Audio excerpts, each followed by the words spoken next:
নমস্কার বন্ধুরা, আজকে একটা নতুন ভিডিও নিয়ে আপনাদের সামনে এসেছি। আজকের টপিক হচ্ছে অস্টিওআর্থ্রাইটিস।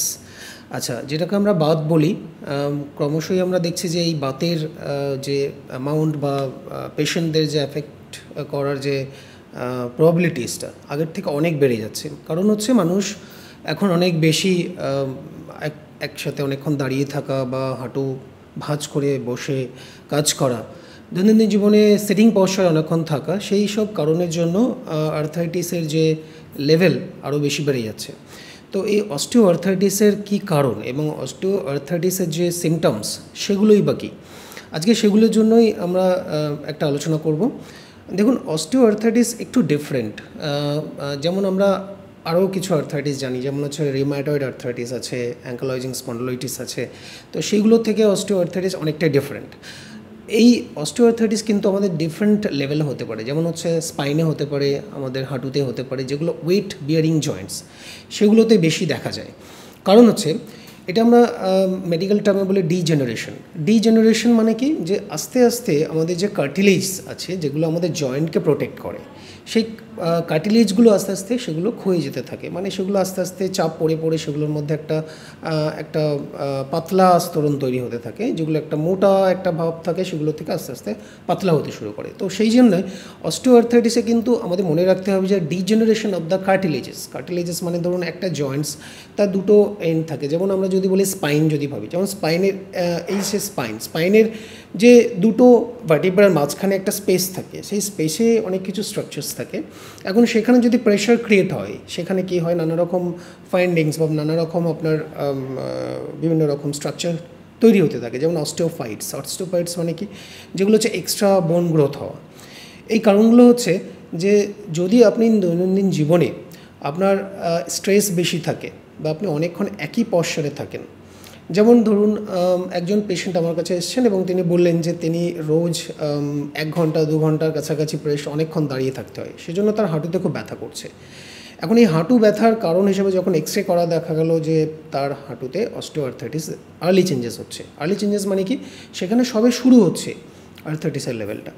তো আমরা এগুলো কীভাবে প্রিভেন্ট করতে পারি, কীভাবে এর সিমটম থেকে আস্তে আস্তে সেগুলোকে ট্রিটমেন্ট মডেলে নিয়ে যেতে পারি, সেগুলো নিয়ে আজকে আলোচনা করব। দেখুন, প্রথম কথা হচ্ছে, যখনই আপনার হাঁটুতে এই ধরনের ব্যথা হবে, আমি যদি আসি যে হাঁটুতে আপনার ব্যথা হচ্ছে, তো হাঁটুতে যদি এরকম ধরনের ব্যথা হয় যে আপনার বয়স মোটামুটি মোর দ্যান 40-45 ইয়ার্স, একটা বয়সের পরে জেনারেলি এগুলো দেখা যায়। তো তখন যদি দেখা যায় হাঁটুতে প্রায় ব্যথা হচ্ছে এবং সেটা ওষুধ আপনি মেডিসিনস নিচ্ছেন, পেনকিলার নিচ্ছেন, তারপরেও কমছে না, কিছুদিন মেডিসিন নিলেন, তারপরে কিছুদিন স্টপ থাকলো, আবার দেখা যাচ্ছে যে শুরু হচ্ছে ব্যথাটা।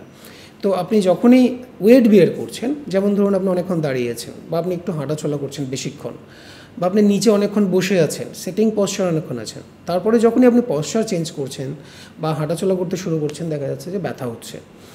এবং হাঁটুতে যখন ব্যথা হয় তখন দেখা যাচ্ছে যে হাঁটুর যে দুটো জয়েন্টস আছে, যেমন হচ্ছে দুটো যে বোনস আছে আমাদের, ফিমার এবং টিবিয়া, এর মাঝখানে একটা জয়েন্ট হয় যেটাকে আমরা বলি যে ফিমোরোটিবিয়াল জয়েন্ট।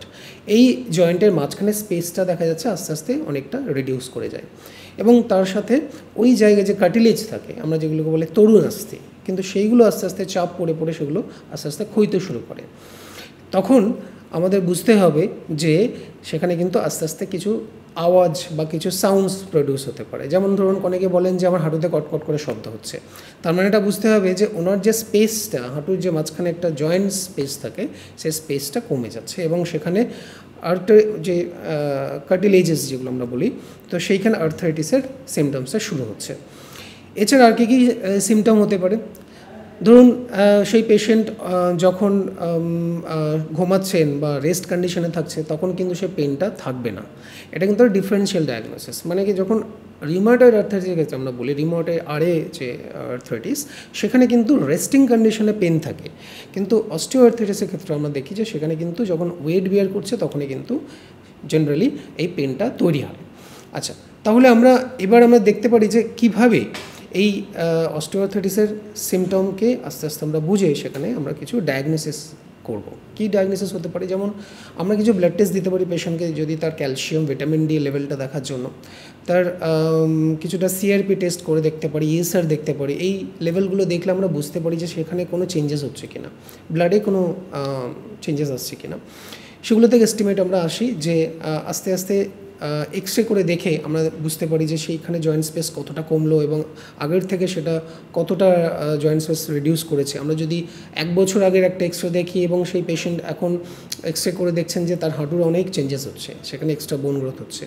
তো এই চেঞ্জেসগুলো দেখার পরে আমরা বুঝতে পারি যে সেখানে অস্টিওআর্থ্রাইটিস দেখা যাচ্ছে।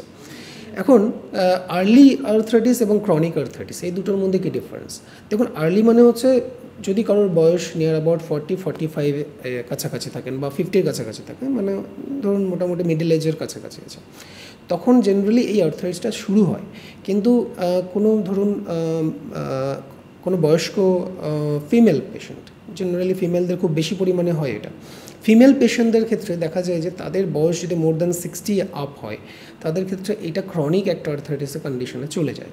কারণ কি, বিকজ অফ ফিমেল পেশেন্টদের জেনারেলি কী হয় না, ক্যালসিয়াম লেভেল ডাউন হতে থাকে, calcium vitamin D above the 50 age. তো সেখানে তাদের বোনসের যে স্ট্রেংথ সেটা কিন্তু কমে যেতে থাকে, সেই কারণে এই ডিজেনারেশনটা আরও তাড়াতাড়ি সেখানে গ্রো আপ করে। সেজন্য ফিমেলদের ক্ষেত্রে আমরা বলি যে তাদের যে ডেলি লাইফস্টাইল, তাদের যে পশ্চারাল কেয়ার সেটা খুব বেশি করে নিতে হবে। সেজন্য আমরা যদি সিমটমের পরে আমরা যদি চলে আসি ট্রিটমেন্ট অ্যাডভাইস, সেখানে কী কী আমরা দেখতে পারবো বা সেখানে কী কী আমরা অ্যাডভাইস করতে পারি। নাম্বার 1, পশ্চারাল কেয়ার খুব ইম্পর্টেন্ট। পশ্চারাল কেয়ার মানে কি, ধরুন আপনি দৈনন্দিন জীবনে কিভাবে থাকবেন, আপনি কিভাবে চলবেন, সেটা কিন্তু একটা বড় এফেক্ট করে আপনার আর্থ্রাইটিসকে, যাতে না বেড়ে যায় সেটাতে আটকাতে পারে। নাম্বার 1 হচ্ছে আপনি যদি রোজ আপনার দাঁড়ানো থেকে, মানে আপনি লং টাইম দাঁড়িয়ে আছেন, তারপরে হঠাৎ করে ধরুন আপনি একটু যদি মাঝে মধ্যে বসে নেন, তাহলে কিন্তু আপনার এই কন্ডিশনটা আস্তে আস্তে কমতে থাকবে। এছাড়া আর কি হতে পারে, ধরুন আপনি অনেকক্ষণ বসে আছেন, আপনি একটু দাঁড়িয়ে নিলেন, তাহলে সিটিং পশ্চার কন্টিনিউয়াসলি কিন্তু সেখানে থাকলো না, আপনি কিন্তু চেঞ্জেস করছেন। That is one of the reason. আরেকটা ধরুন আপনি অনেকক্ষণ হাঁটছেন, মাঝখানে একটু বসে নিলেন, আপনি ধরুন লং ওয়াক করেন, সেখানে কিন্তু মাঝে মধ্যে আপনাকে বসে নিতে হবে। 10 মিনিটের ওয়াকের পরে একবার বসে নিলেন, আবার 10 মিনিট ওয়াক করলেন। তো এইভাবে আপনাকে মাঝখানে মাঝখানে চেঞ্জেস করতে হবে পশ্চারকে। That is a precautions. এছাড়া কি, আপনার ডায়েটটাকে চেঞ্জ করুন। ধরুন ক্যালসিয়ামের ইনটেক বাড়াতে হবে আপনাকে, ভিটামিন ডি যেটা আপনি যদি আপনার দেখা যাচ্ছে যে লোয়ার হয়ে যাচ্ছে, সেটাকেও কিন্তু আপনাকে দেখতে হবে, সেখানে মেডিসিনস ধরে নিতে হবে, সাপ্লিমেন্ট নিতে হবে এবং খাবারের মাধ্যমে সেটাকে যদি কভার আপ করা যায় সেগুলো। এবং তার সাথে আপনাকে এক্সারসাইজেস করতে হবে, ডেইলি বেসিসে আপনাকে নি স্ট্রেন্থেনিং এক্সারসাইজ করতে হবে। নাম্বার 1 হচ্ছে কোয়াড্রিসেপস মাসল, আমাদের যেটা থাকে ঠিক হাঁটুর ওপরে সামনের দিকে, সেটা হচ্ছে কোয়াড্রিসেপস মাসল, এবং তার পেছনেও থাকে হ্যামস্ট্রিং। এই দুটো মাসল কিন্তু কোঅর্ডিনেট করে আমাদের, যখন আমরা হাঁটি, আমরা চলি, আমরা যে কোনো নিয়ের মুভমেন্ট করি সেটার উপর। তো সেই জন্য এই দুটো মাসলকে স্ট্রেংথ করা খুব ইম্পর্টেন্ট। কিছু স্ট্রেংথেনিং এক্সারসাইজ আছে, অবশ্যই আপনি একজন ফিজিওথেরাপিস্টকে কনসাল্ট করুন, আপনার কাছাকাছি ডক্টরকে, এবং সেখানে দেখুন তিনি কীভাবে এক্সারসাইজ দেখাচ্ছেন। জাস্ট ফলো দ্য এক্সারসাইজেস এবং ডেলি বেসিস এক্সারসাইজ করুন। যদি কিছু চেঞ্জেস থাকে ওনাকে ফলো আপ করুন। এছাড়া আপনাকে কিছু ট্রিটমেন্ট হলো নিতে হতে পারে। যদি আপনার ক্রনিক আর্থ্রাইটিস হয়, তাহলে সেখানে কিছু ট্রিটমেন্ট প্রোটোকলস আছে, যেমন লেজার থেরাপি আছে, ড্রাই নিডলিং আছে, অ্যাডভান্স প্রোটোকলও আছে। সেগুলো নিলেও কিন্তু আপনার আস্তে আস্তে আর্থ্রাইটিসটা অনেকটা আপনি কন্ট্রোল করতে পারবেন। যদি আপনার ক্রনিক আর্থ্রাইটিস হয়, মানে যেখানে ধরুন আপনার গ্যাপ অনেক রিডিউস করে গেছে এবং আপনার যে আওয়াজ প্রোডাকশন যেটা অনেক বেড়ে গেছে এবং আপনি খুব পরিমাণে ব্যথা পাচ্ছেন, আপনার যে হাঁটুর যে রেঞ্জ অফ মোশন মানে প্রচণ্ড পরিমাণে স্টিফ হয়ে গেছে, আমরা মানে ডিফর্মিটি বলি, যেটাকে আমরা বোলেক্স বলি, সে বোলেগ ফর্মেশন হয়ে গেছে, তাহলে কিন্তু অবশ্যই আপনাকে একজন সার্জনকে কনসাল্ট করতে হবে। হ্যাঁ, তো সেই জন্য আমরা এইভাবে প্রোটোকলটাকে তৈরি করি। তো আমাকে যদি কনসাল্ট করতে চান, তাহলে নিচে নাম্বারে যোগাযোগ করবেন এবং আশা করি এই ইনফরমেশনটা আপনাদের অনেক কাজে লাগবে। ধন্যবাদ। অবশ্যই ভিডিওটা সাবস্ক্রাইব করবেন এবং লাইক ও শেয়ার করবেন। Thank you. ধন্যবাদ।